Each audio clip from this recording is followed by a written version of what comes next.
How to write answers in the exam, कैसे लिखना चाहिए, कैसे प्रेजेंट करना चाहिए। पैराग्राफ ऐसे टाइप लिखना अवॉइड करो। ओके ये ऐसा स्क्रैचिंग स्क्रिबलिंग ये जो है ना ये ऐसे एग्जाम में ऐसी चीजें नहीं करना है। हमको क्या करना है, keywords they are very very important और उनको अंडरलाइन या बोल्ड भी करना है। हमको प्रेजेंटेशन जो है आपका बहुत मैटर करता है, जितना नॉलेज मैटर करता है उतना ही प्रेजेंटेशन भी मैटर करता है। हेलो बच्चों, अगर आपको लगता है कि आपने एग्जाम में सारा लिख दिया लेकिन टीचर ने आपको मार्क नहीं दिए, एग्जामिनर ने आपको मार्क्स नहीं दिए, तो ये वीडियो उन सब बच्चों के लिए है जो अपना स्कोर एग्जाम में बढ़ाना चाहते हैं और जो जानना चाहते हैं कि एग्जाम में आखिर में कैसे लिखे ताकि टीचर आपको मार्क्स दे।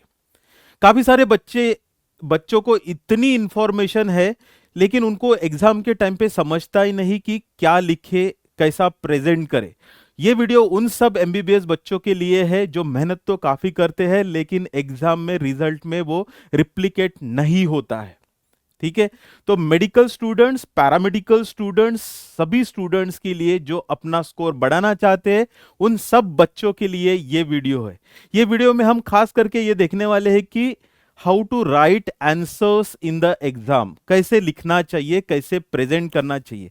क्या आप लोगों को लगता है कि 100% टीचर आपका लाइन टू लाइन पढ़ के मार्क्स देते होंगे? नहीं, 90% टीचर्स आपका आंसर स्कैन करते हैं। क्या करते हैं? स्कैन करते हैं। उनका एक्सपीरियंस इतना ज्यादा होता है कि जस्ट स्कैन करने से उनकी तेज तर्रार आंखें पूरा ढूंढ लेती है कि आपने कौन से कीवर्ड मिस किए हैं, कौन सा पार्ट मिस किया है, क्या चीज लिखनी चाहिए थी और आपके आंसर में कौन सी चीज है नहीं, ये सब चीजें उनको दिख जाती है। तो कैसे प्रेजेंट करें ताकि स्कैनिंग में ये सब उनको दिखे और कैसे हमको ज्यादा मार्क आए, इस पे फोकस करते हैं। पर्टिकुलरली बायोकेमिस्ट्री या एमबीबीएस अगर आप सोचते हो, एमसीक्यूज रहते हैं, एलएक्यूज मतलब long answer questions, short answer questions और रीजनिंग टाइप के क्वेश्चंस पूछे जाते हैं और क्लिनिकल केसेस भी पूछे जाते हैं। सो एलएक्यू, एसएक्यू, रीजनिंग और क्लिनिकल केसेस भी पूछे जाते हैं। तो ये सारे इंपॉर्टेंट इस टाइप के क्वेश्चंस एमबीबीएस या पैरामेडिकल स्टूडेंट्स को पूछे जाते हैं। तो क्या चीजें आंसर में लिखनी चाहिए और क्या नहीं लिखनी चाहिए, तो क्या नहीं लिखना चाहिए उस पर फोकस करते हैं। क्या नहीं करना चाहिए, क्या नहीं करना चाहिए, इसमें आता है आप ऐसे टाइप मत लिखो, पैराग्राफ ऐसे, ये सब अवॉइड करो। आप पैराग्राफ ऐसे टाइप अगर आप लिखते हो, ऐसे टाइप आप लिखते हो तो आपको बिल्कुल भी मार्क्स नहीं मिलेंगे। ओके, पूरा प्रवचन आपने लिख दिया, किसको पढ़ने को टाइम है भाई? उसको 100 पेपर चेक करने हैं, वो तुम्हारा ऐसे पढ़ने वाला नहीं है जब तक आप कीवर्ड, फ्लो चार्ट, डायग्राम्स के जरिए अपना आंसर रिप्रेजेंट नहीं करोगे। ठीक है, फिर ये ऐसे टाइप हैंड राइटिंग तो इंपॉर्टेंट पार्ट है लेकिन हैंड राइटिंग के लिए हम कुछ नहीं कर सकते। क्या कर सकेंगे? जो है वो है। अभी तो हैंड राइटिंग हमारी सुधरने वाली नहीं है। सो थोड़ा सा नीट एंड क्लीन लिखने की कोशिश करो। पैराग्राफ ऐसे टाइप लिखना अवॉइड करो। ओके ये ऐसा स्क्रैचिंग स्क्रिबलिंग ये जो है ना ये ऐसे एग्जाम में ऐसी चीजें नहीं करना है। हमको क्या करना है, क्या करना है हमको? Structured, our answer should be structured. अभी आप बोलोगे स्ट्रक्चर्ड मतलब क्या होता है सर? सो स्ट्रक्चर्ड मतलब उसको डिवाइड करो, डेफिनेशन, क्लासिफिकेशन, फंक्शंस, उसको कोई भी क्वेश्चन है उसको पार्ट में सब डिवाइड करो उसको और उस पार्ट के आंसर लिखते जाओ।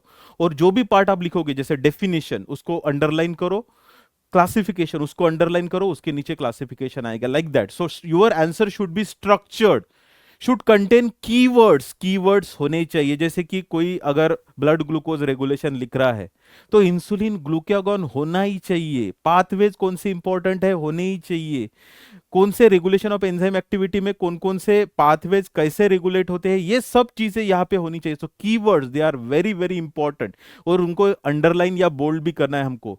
फ्लो चार्ट रिप्रेजेंट करो अपने आंसर को, एक फ्लो चार्ट में डालो, उसमें रिप्रेजेंट करो। यहाँ की पाथवे, जहां पे पाथवेज पूछे है ना, पाथवे पे ही सारी चीजें लिखने की कोशिश करो ताकि एग्जामिनर को दिखे अरे इसने तो पूरा लिखा है, इसने कुछ भी नहीं छोड़ा है। रेट लिमिटिंग एंजाइम कौन सा है, रिवर्सिबल स्टेप कौन सी है, रिवर्सिबल स्टेप टाइप कौन सी है, कोएंजाइम कौन से लगते हैं, ये सारे मेंशन करो। ब्लॉक्स दिखाओ कि ये ब्लॉक हुआ तो यहाँ पे ये डिसऑर्डर हो सकता है, ये सब फ्लो चार्ट में दिखाओ, पाथवेज में दिखाओ। डायग्राम्स, एटलीस्ट वन डायग्राम, जहां पे नेसेसरी है वहां पे डायग्राम ड्रॉ करो। और क्लिनिकल पॉइंट्स, वो पाथवे से रिलेटेड क्लिनिकल पॉइंट, जैसे कि ग्लाइकोलिसिस हमने लिया तो फ्लूराइड बल्ब वाला पॉइंट मेंशन करो कि ब्लड कलेक्शन करने के लिए हम ग्रे टॉप वाली ट्यूब यूज करते हैं, वैक्यूम ट्यूनर यूज करते हैं। तो clinical point associated with that pathway, with that topic, you should always mention in your answer, क्योंकि ये एमबीबीएस है, ये मेडिकल कोर्स है। तो क्लिनिकल पॉइंट्स इंपॉर्टेंट, जो भी आपको याद आते हैं, ड्रग्स आते हैं, कोई भी चीजें, क्लिनिकल चीजें, कोई डिसीज याद आता है तो वो वहां पे मेंशन करो। एग्जामिनर, मैंने पहले ही बोला, एग्जामिनर क्या करता है, स्कैन करता है आपका आंसर। उनकी आंखें कैसी, उनकी एकदम तेज तर्रार आंखें, उनको सब दिख जाता कि आपने क्या लिखा क्या नहीं लिखा। इसलिए प्रेजेंटेशन जो है आपका बहुत मैटर करता है, जितना नॉलेज मैटर करता है उतना ही प्रेजेंटेशन भी मैटर करता है। ठीक है, चलो एक दो एग्जांपल लेके मैं बताता हूं। जैसे कि यूरिया साइकिल, काफी इंपॉर्टेंट क्वेश्चन है urea cycle, LAQ, long answer question. कैसे डिवाइड करें, स्ट्रक्चर्ड मतलब क्या होता है, introduction, what is urea cycle, किसने प्रपोज की, यूरिया मतलब बाइसिकल, क्रेप्स बाइसिकल क्या होती है, क्या होता है यूरिया साइकिल में, अमोनिया का डिटॉक्सिफिकेशन होता है, वो मेंशन करो वहां पे। Introduction about the urea cycle, इसको कौन सी वो साइकिल बोलते हैं, ऑर्निथिन साइकिल बोलते हैं, लीवर में होती है। साइट मेंशन करो, लोकेशन मेंशन करो, माइटोकॉन्ड्रिया, साइटोसोल दोनों जगह पे होती है। So site, location, steps, steps mention करो, ड्रॉ करो, प्रॉपर एस्पेक्ट रेशियो में सर्कल निकाल के। साइकिल है, साइकिल जैसी दिखनी चाहिए, वो विजुअल प्रेजेंटेशन वहां पे आना चाहिए। सो एक साइकिल निकालो। एक जरूरी नहीं है आपको कोई ये कंपोस्ट वगैरह चाहिए, जस्ट आप आउटलाइन निकाल के भी आप प्रॉपर यूरिया साइकिल निकाल सकते हो।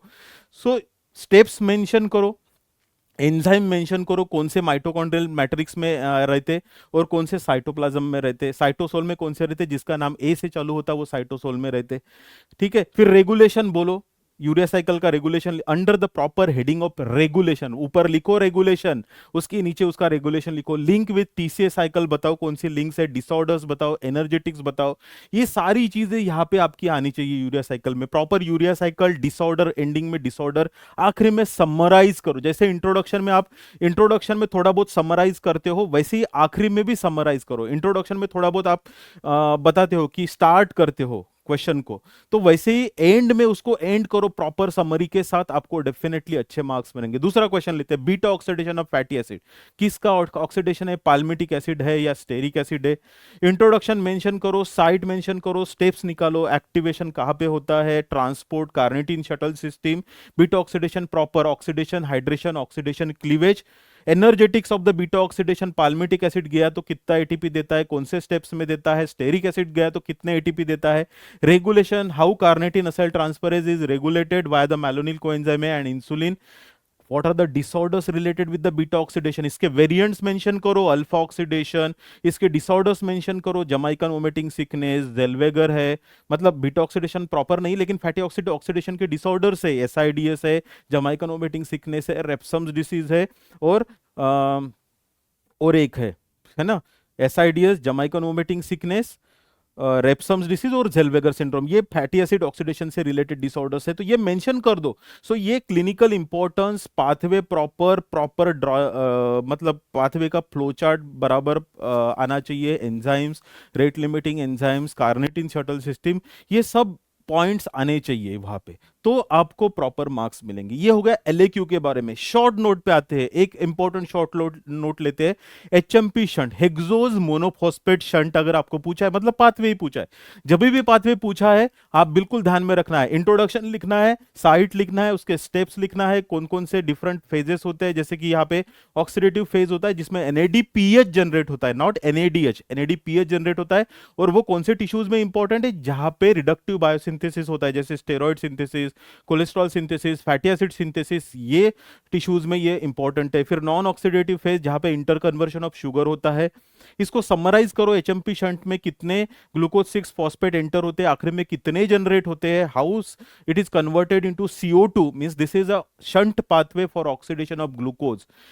इसके अलग भी नाम है, phosphogluconate pathway, the hexose monophosphate shunt, phosphogluconate pathway, इसको मोनोफॉस्फेट शंट क्यों बोलते हैं, ये सब मेंशन करना है। इंपॉर्टेंस, एनएडीपीएच के यूजेस लिखो, रेडॉक्स रिएक्शन है, ट्रांसपेरेंसी ऑफ कॉर्निया है, ये साइटोक्रोम P450 सिस्टम के लिए लगता है, रेस्पिरेटरी बर्स्ट के लिए लगता है, राइबोज डीएनए आरएनए सिंथेसिस के लिए लगता है।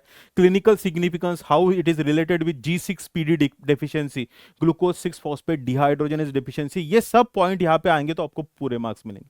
जैसे कि आप लोग अगर डाइजेशन वाला क्वेश्चन लेते हो, डाइजेशन का डाइजेशन ऑफ लिपिड का क्वेश्चन अगर लेते हो तो कीवर्ड्स में बताता हूं आपको डाइजेशन ऑफ लिपिड में।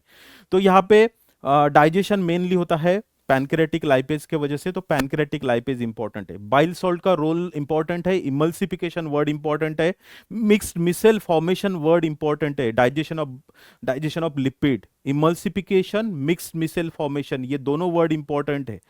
Internalisation into the enterocyte by the simple diffusion, तो सिंपल डिफ्यूजन वर्ड इंपॉर्टेंट है। मैं डाइजेशन ऑफ लिपिड के आपको इंपॉर्टेंट कीवर्ड्स बता रहा हूं।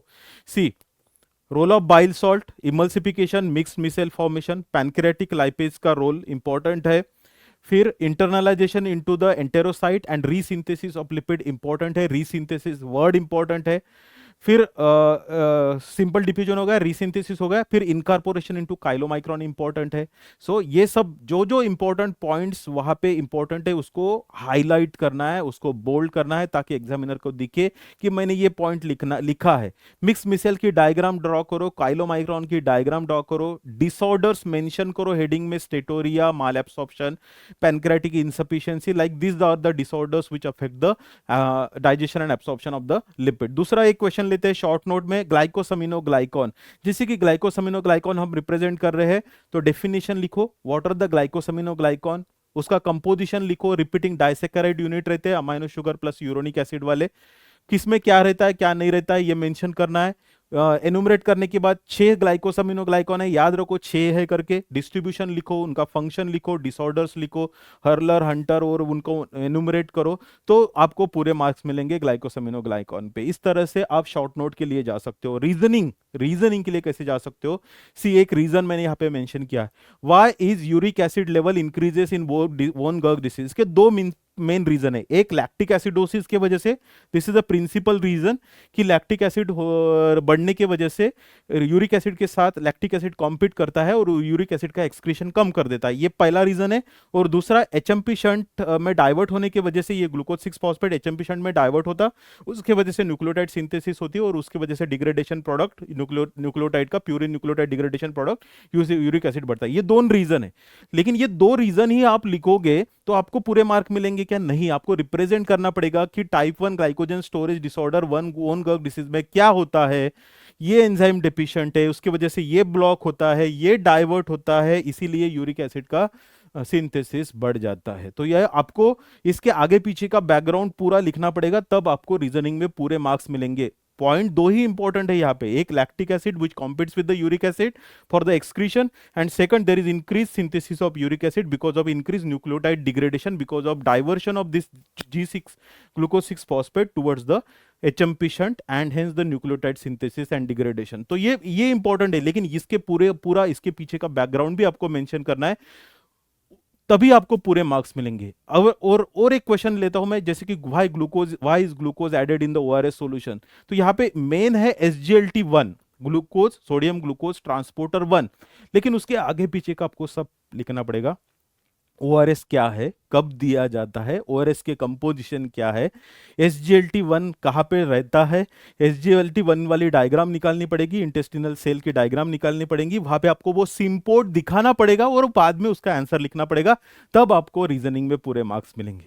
तो इस तरह से आप अपना क्वेश्चन पूरा समरी, ये चैप्टर का क्या है, व्हाट इज द समरी की समरी ये है कि आपका प्रेजेंटेशन बेटर होना चाहिए, प्रेजेंटेशन बेटर होना चाहिए, प्रेजेंटेशन अच्छा रहेगा तो आपको मार्क्स मिलेंगे।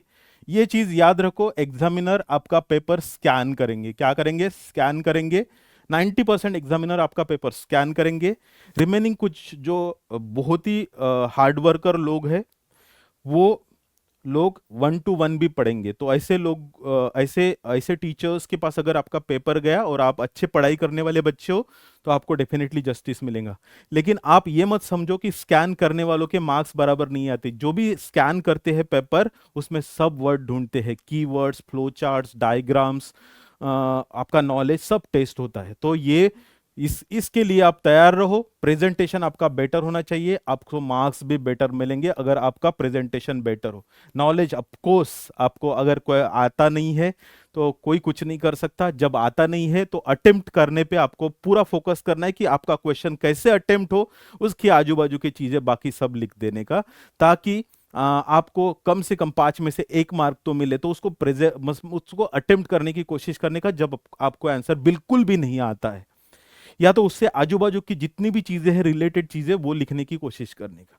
सो this is all for today about how to write answers in the examination.